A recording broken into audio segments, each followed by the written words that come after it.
जिंदगी के आस तय, मन के मुराद तय, सावन के बरसात तय।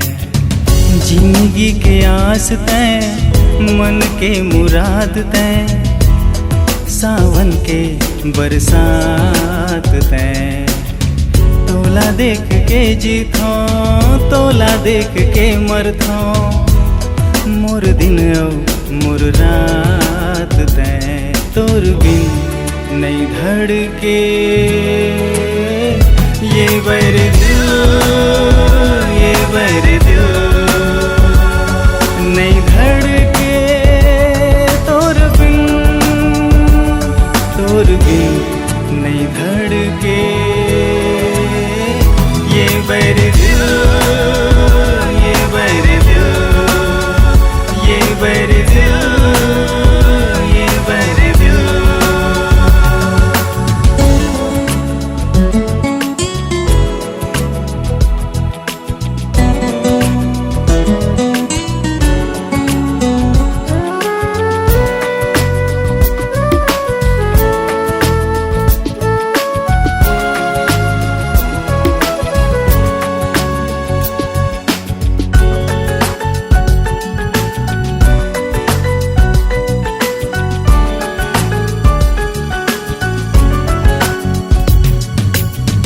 पवन झकोरा जैसे आए खिड़की माँ, सपना झूले तोर नैन पाल की माँ, नैन पाल की माँ, नैन पाल की माँ। पवन झकोरा जैसे आए खिड़की माँ, सपना झूले तोर नैन पाल की माँ, नैन पाल की माँ, नैन पाल की माँ। तोर पर ऐसे मर थे ये बैर दिल, ये बैर दिल। खुशी के बिहान तय, सारा जहान तय, अंतस के ध्यान तय।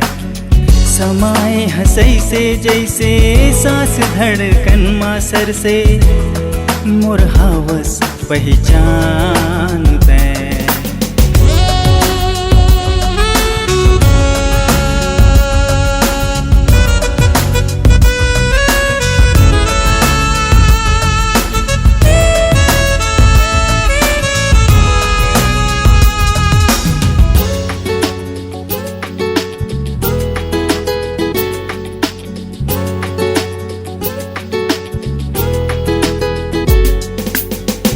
आस के गगरी छल के हृदय के दुआर माँ, हर घड़ी बीते मोर तोर इंतजार माँ, तोर इंतजार माँ, तोर इंतजार माँ। आस के गगरी छल के हृदय के दुआर माँ, हर घड़ी बीते मोर तोर इंतजार माँ।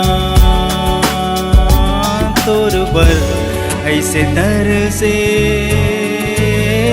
ये बैर दिल, ये बैर दिल। मोर एक तलाश तय, प्यार के एहसास तय, बन जाना मोर काश तय। पूरा हो जही मोर सपना, आवे जेन मोर मनमा, कार जिंदगी के उजास तय। तोर बर ऐसे हर से ये बैर दिल, ये बैर दिल, ये बैर दिल।